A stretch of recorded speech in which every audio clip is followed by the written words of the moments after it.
Hey, my name is Matt Jones, and this is my 5-minute multimedia design project for EDUC 8100.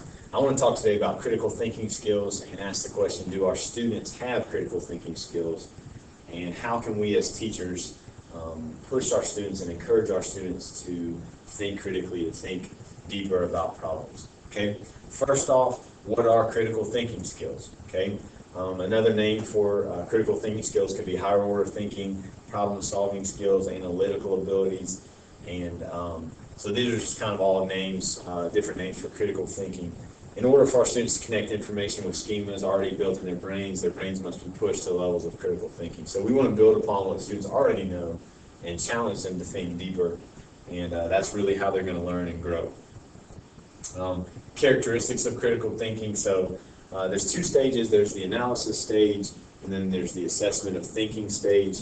And really, when I think of critical thinking, another way of saying it is to say thinking about thinking. How are we analyzing the way that we think, and how can we think better?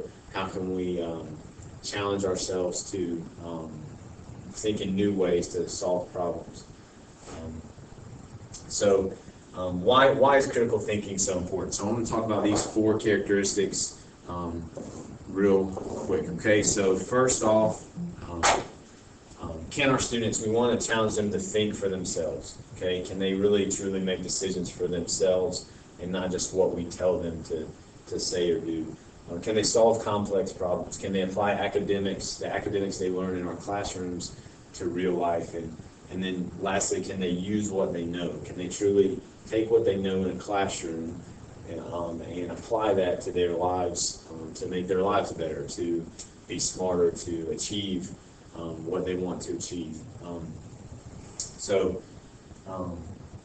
Next, how do we get kids to think critically? So before I even get to this list, I want to talk that critical thinking is composed of critical thinking has motivated. One of the most important factors of critical thinking is motivation, and it's either intrinsic or extrinsic. And so intrinsically motivated students are those who really just enjoy learning for the sake of learning.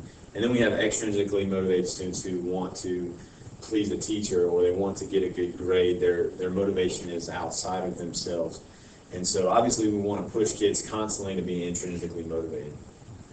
Here's 5 tips for how to get kids to think critically. 1, first and foremost, think critically yourselves. So as we as teachers need to think critically, we need to think deeper about how we are presenting a lesson, how are we organizing our groups, how are we pairing up students to maximize their abilities. Secondly, one thing I learned many years ago, someone told me that if I want to learn about something, I need to get around somebody who's good at that thing and follow what they do and learn from them. And so I say watch videos, because now you can go on YouTube, you can go on the internet and learn so much just from watching a video of teachers doing it right. Or you can find a teacher in our school here that's doing it well, that's teaching higher order thinking, and you can follow what they do. Third, ask the hard questions. So when I say ask the hard questions, I mean several times as teachers we shy away from asking hard questions because we're afraid the students won't know the answers, we're afraid to embarrass students, we're afraid that students won't be able to rise to that level. And I think that we as teachers need to ask hard questions, and we need to be okay with the awkward silence or the fact that kids don't know the answer sometimes. Number 4, risk it. I would say risk it. When I say risk it, I mean risk. If you have a desire to do a certain lesson or a certain presentation, then I think it's worth the risk to say, you know, if it fails, it fails. If I don't do as well teaching this one concept because I took a risk to try to challenge kids to think deeper, then, you know, it's probably going to be worth it in the end. It will be worth it in the end because you'll learn so much. Number 5, be okay with being out of control.